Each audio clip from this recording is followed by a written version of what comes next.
ಹಾ ಫ್ರೆಂಡ್ಸ್, ಈ ವಿಡಿಯೋಲ್ಲಿ ನಿಮಗೆ GST ಕ್ಲಾರಿಫಿಕೇಶನ್ ಲೆಟರ್ ಹೇಗೆ ಡೌನ್ಲೋಡ್ ಮಾಡ್ತೀರಾ ಅದು ನಾನು complete step by step process ತೋರಿಸ್ತೀನಿ. ಸೊ ನೀವು GST ರಿಜಿಸ್ಟ್ರೇಷನ್ ಅಪ್ಲೈ ಮಾಡಿದ್ಮೇಲೆ ನಿಮಗೆ ಆಫೀಸರ್ ವೆರಿಫೈ ಮಾಡ್ತಾರೆ ಡಾಕ್ಯುಮೆಂಟ್ಸ್. ಆಫೀಸರ್ ವೆರಿಫೈ ಮಾಡಿದ್ಮೇಲೆ ನಿಮಗೆ ಕ್ಲಾರಿಫಿಕೇಶನ್ ಲೆಟರ್ ಕಳಿಸ್ತಾರೆ. ಸೊ ಏನೇನ್ ಚೇಂಜಸ್ ಮಾಡಬೇಕು ಅದೆಲ್ಲ ಡೀಟೇಲ್ಸ್ ನಿಮಗೆ ಲೆಟರ್ ಅಲ್ಲಿ ಇರುತ್ತೆ. ಅದು ಹೇಗೆ ಡೌನ್ಲೋಡ್ ಮಾಡ್ತೀರಾ ಅದೆಲ್ಲ ಸ್ಟೆಪ್ ಬೈ ಸ್ಟೆಪ್ ಪ್ರೊಸೆಸ್ ನೋಡೋಣ ಇಲ್ಲಿ. ಸೊ ಸರ್ವಿಸಸ್ ಅಲ್ಲಿ ಹೋಗ್ತೀರಾ, ಅಲ್ಲಿ ರಿಜಿಸ್ಟ್ರೇಷನ್, ನ್ಯೂ ರಿಜಿಸ್ಟ್ರೇಷನ್ ಮೇಲೆ ಕ್ಲಿಕ್ ಮಾಡ್ತೀರಾ.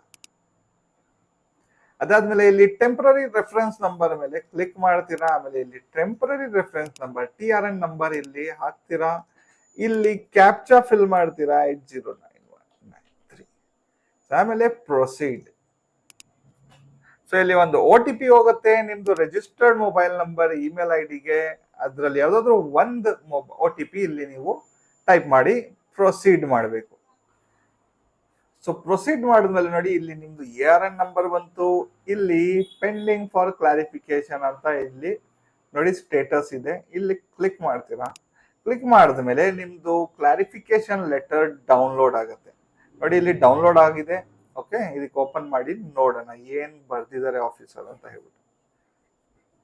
ಸೊ ನೋಡಿ, ಇದು ಲೆಟರ್, ಇದು ಓಪನ್ ಆಗಿರೋದು. ಇದರಲ್ಲಿ ಏನ್ ಹೇಳಿದ್ದಾರೆ officer, principal place of business document upload, others place you have to apply jurisdiction office of 4 to 4 ಈ ತರ ಹೇಳಿದ್ದಾರೆ.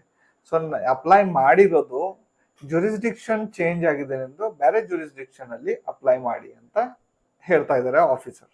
ಓಕೆ, ಸೊ ಫ್ರೆಂಡ್ಸ್, ಇವಾಗ ಆಫೀಸರ್ ಏನ್ ಹೇಳ್ತಾ ಇದ್ದಾರೆ ಅದು ನೋಡ್ಕೊಂಡ್ರಿ. ಇವಾಗ ರಿಪ್ಲೈ ಮಾಡಬೇಕು. ಸೊ ನಿಮ್ಗೆ ಏನ್ ಕ್ಲಾರಿಫಿಕೇಶನ್ ಬಂದೈತೆ, ಓಕೆ, ಅದ್ರ ಪ್ರಕಾರ ನೀವು ಸಬ್ಮಿಟ್ ಮಾಡಬೇಕು ಡಾಕ್ಯುಮೆಂಟ್ಸ್. ಇದು ನೋಡಿ, ಇದು ಏನ್ ಪೋರ್ಷನ್ ಇದೆ, ಇದು ಇಲ್ಲಿಂದ ಇಲ್ಲಿ ಇದೆಲ್ಲ ಪೋರ್ಷನ್ ಇದೆಯಲ್ಲ. ಸೊ ಇದ್ರಲ್ಲಿ ಬರ್ದಿರತ್ತೆ ಏನ್ ನಿಮ್ದು ಪ್ರಾಬ್ಲಮ್ ಆಗಿದೆ, ನಿಮ್ದು ಅಪ್ಲಿಕೇಶನ್ ಅಲ್ಲಿ ಏನ್ ಚೇಂಜ್ ಮಾಡಬೇಕು ಅದು ನೋಡ್ಕೊಂಡು ನೀವು ಅಪ್ಲೈ ಮಾಡ್ಬೋದು. ಇಲ್ಲ ನಿಮ್ಗೆ ಗೊತ್ತಾಗ್ತಾ ಇಲ್ಲ ಅಂದ್ರೆ ನೀವು ನಮಗ್ ಕಾಂಟ್ಯಾಕ್ಟ್ ಮಾಡ್ಬೋದು. ಬೇಕಾದ್ರೆ ನಿಮ್ಗೆ ಡಿಸ್ಕ್ರಿಪ್ಷನ್ ಅಲ್ಲಿ ನಂಬರ್ ಕೊಟ್ಟಿದ್ದೀನಿ, ಅಲ್ಲಿ ಕಾಲ್ ಮಾಡಿ ನೀವು ಡೀಟೇಲ್ಸ್ ತಗೊಬಹುದು. ಇಲ್ಲ ಅವ್ರ ಕಡೆಯಿಂದಾನು ಕ್ಲಾರಿಫಿಕೇಶನ್ ಅಪ್ಲೈ ಮಾಡ್ಬೋದು. ಇಲ್ಲ ಹೊಸ ಅಪ್ಲಿಕೇಶನ್ ಮಾಡಿಸ್ಬೋದು GSTದು. ಇಲ್ಲ ಫುಡ್ ಲೈಸೆನ್ಸ್, ಉದ್ಯಮ ರಿಜಿಸ್ಟ್ರೇಷನ್, ಪ್ಯಾನ್ ಕಾರ್ಡ್ ಏನಾದ್ರು ಮಾಡಿಸ್ಬೇಕಂದ್ರೆ ಅಲ್ಲಿಂದ ಮಾಡಿಸ್ಬೋದು.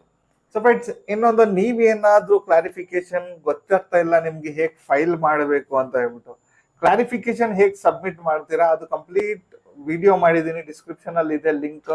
ಅಲ್ಲಿ ಹೋಗಿ ಆ ವಿಡಿಯೋ ನೋಡ್ಬಿಟ್ಟು ನೀವು ಕ್ಲಾರಿಫಿಕೇಶನ್ ಸಬ್ಮಿಟ್ ಮಾಡಬಹುದು. ಸೊ ಫ್ರೆಂಡ್, ನೋಡಿ, ಸಿಗೋಣ ಫ್ರೆಶ್ ಟಾಪಿಕ್ ಜೊತೆಗೆ ನೆಕ್ಸ್ಟ್ ವಿಡಿಯೋ ಅಲ್ಲಿ.